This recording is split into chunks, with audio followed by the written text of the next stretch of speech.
Assalamualaikum warahmatullahi wabarakatuh. Halo semuanya, pada video ini kami dari kelompok H akan melakukan simulasi Computational Fluid Dynamics atau CFD aliran darah model 2 dimensi pada arteri karotis. Kelompok kami terdiri dari 5 orang. Yang pertama ada Hanan Afifah Sania Ramadan dengan NIM K1C021071, Fikri Anggito Aji dengan NIM K1C022011, Reza Anisatul Maula dengan NIM K1C022023, Hoirato Nisa dengan NIM K1C022047, dan Nini Ekaviani Putri dengan NIM K1C022049.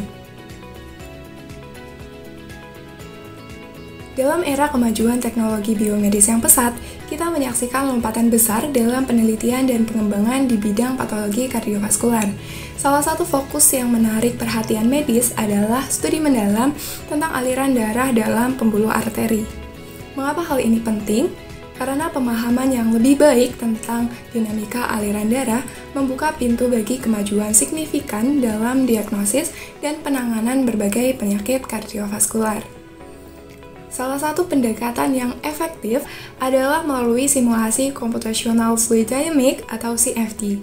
Nah, CFD sendiri merupakan metode numerik yang digunakan untuk menganalisis aliran fluida dan fenomena perpindahan panas yang terkait. Dalam konteks ini, CFD digunakan untuk mempelajari aliran darah di arteri karotis, yang mana arteri karotis ini merupakan salah satu pembuluh darah utama yang mengalirkan darah ke otak. Dengan menggunakan CFD, kita dapat menciptakan model virtual dari arteri karotis dan mensimulasikan aliran darah di dalamnya. Oke, untuk selanjutnya yaitu menjelaskan model geometri yang akan kelompok kami pakai. Untuk model simulasinya sendiri, kami menggunakan model 2 dimensi dari arteri karotis. Model ideal 2 dimensi ini kita pilih karena komputasi yang dilakukan lebih sederhana dan dapat dilakukan pada komputer dengan spesifikasi yang rendah. Selain itu, model 2 dimensi menggunakan elemen yang lebih sedikit dibanding 3 dimensi. Hal ini berarti proses meshing dapat dilakukan dengan lebih detail dan meningkatkan akurasi hasilnya sendiri.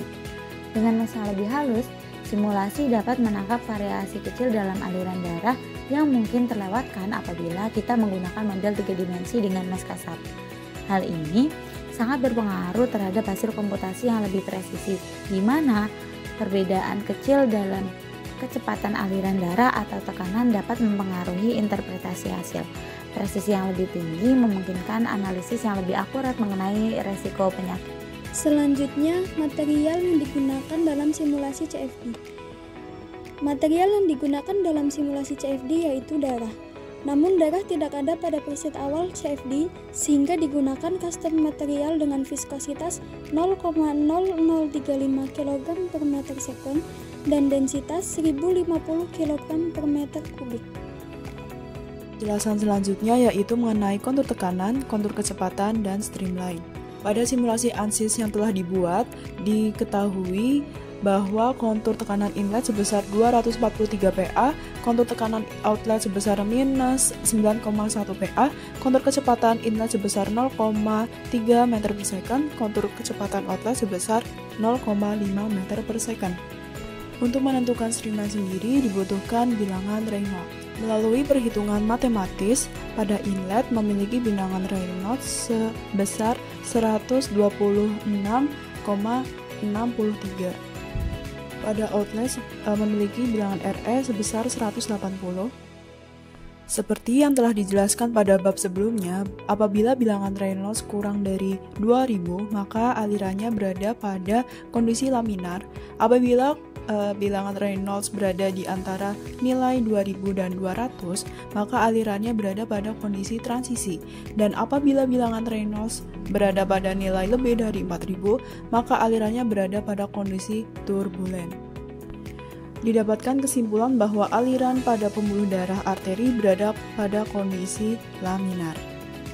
Melalui perhitungan matematis, dapat diketahui nilai force drag pada arteri. Force drag pada bagian inlet sebesar 1,319 kali 10 pangkat 13 Newton. Lalu pada force drag bagian outlet sebesar 3,674 kali 10 pangkat 13 Newton.